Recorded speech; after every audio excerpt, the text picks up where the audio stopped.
Assalamualaikum warahmatullahi wabarakatuh. Yang terhormat, Ibu Eni Nurhalida MPD, selaku dosen pengampu mata kuliah BK Sosial, dan teman-teman semua yang saya banggakan. Di video ini, kami dari kelompok 16 akan mempresentasikan sebuah subbab dari mata kuliah BK Sosial, yaitu emosi dan perilaku prososial. Sebelumnya, saya akan memperkenalkan terlebih dahulu anggota dari kelompok 16, yaitu ada saya sendiri, Dewi Riza Umami, dan rekan saya, Marisa Puji Astuti. Baik, kita mulai saja. Untuk slide pertama ada pengertian empati. Secara sederhana, menurut KBBI, empati adalah keadaan mental yang membuat seseorang merasa atau mengidentifikasikan dirinya dalam keadaan perasaan atau pikiran yang sama dengan orang atau kelompok lain. Empati adalah kemampuan seseorang dalam ikut merasakan atau menghayati perasaan dan pengalaman orang lain. Slide kedua ada faktor-faktor yang mempengaruhi empati. Yang pertama ada sosialisasi. Dengan adanya sosialisasi yang memungkinkan seseorang dapat mengalami sejumlah emosi, mengarahkan seseorang untuk melihat keadaan orang lain dan berpikir tentang orang lain.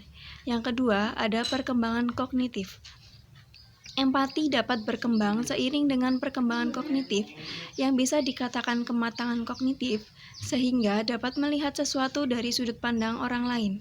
Yang ketiga, ada mood dan feeling. Mood itu artinya situasi perasaan. Jadi, situasi perasaan seseorang ketika berinteraksi dengan lingkungannya akan mempengaruhi cara seseorang itu dalam memberikan respon terhadap perasaan dan perilaku orang lain. Yang keempat itu ada situasi dan tempat. Yang kelima itu ada empati seseorang. Yang keenam ada komunikasi. Komunikasi ini sangat berpengaruh. Misalnya ada perbedaan bahasa, jadi dalam berkomunikasi tersebut terjadi ketidakfahaman dan akan menghambat proses empati. Slide ketiga ada teknik-teknik mengasah empati. Kemampuan empati harus diasah sejak dini. Walaupun usia sudah beranjak dewasa, empati harus tetap dilatih. Adapun langkah-langkah mengasah empati, yang pertama ada rekam semua emosi pribadi.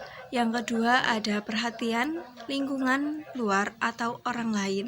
Yang ketiga ada dengarkan curhat orang lain. Dan keempat, lakukan bantuan secepatnya. Manfaat-manfaat empati. Ada beberapa manfaat. Yang pertama, menghilangkan sikap egois. Yang kedua, menghilangkan kesombongan. Yang ketiga, mengembangkan kemampuan evaluasi dan kontrol diri. Berikutnya, memiliki karakteristik kemampuan empati ada 3 macam, yaitu melibatkan proses pikir secara utuh dengan segala macam risiko perbedaan. Kedua, pendapat rasa bahkan kemungkinan konflik melalui pengelolaan terus-menerus. Yang ketiga, individu bisa mengenal status perasaannya, lalu kuat berempati dan kemudian memanfaatkan emosinya dalam kehidupan kerja. Berikutnya, perilaku prososial. Pengertian perilaku sosial dapat dimengerti sebagai perilaku yang menguntungkan penerima bantuan tetapi tidak memiliki keuntungan yang jelas bagi pemberi bantuan. Ada 3 ciri, yaitu yang pertama, tindakan tersebut berakhir pada dirinya dan tidak menuntut keuntungan pada pihak pemberi bantuan. Yang kedua, tindakan tersebut dilahirkan secara sukarela. Yang ketiga, tindakan tersebut menghasilkan kebaikan. Cara meningkatkan perilaku prososial. Yang pertama, menyebarluaskan penayangan model perilaku prososial dalam mengembangkan perilaku-perilaku tertentu. Kita dapat melakukan pendekatan behavioral dengan model belajar sosial. Pembentukan perilaku prososial dapat kita lakukan dengan sering memberikan penekanan terhadap norma-norma prososial, norma-norma di masyarakat yang memberikan penekanan terhadap tanggung jawab sosial dapat dilakukan melalui lingkungan sekolah maupun masyarakat umum. Berikutnya, memberikan pemahaman tentang superordinate identity. Pandangan bahwa setiap orang merupakan bagian dari kelompok manusia secara keseluruhan. Adalah hal penting yang perlu dilakukan manakala seseorang merasa menjadi bagian dari suatu kelompok yang lebih besar.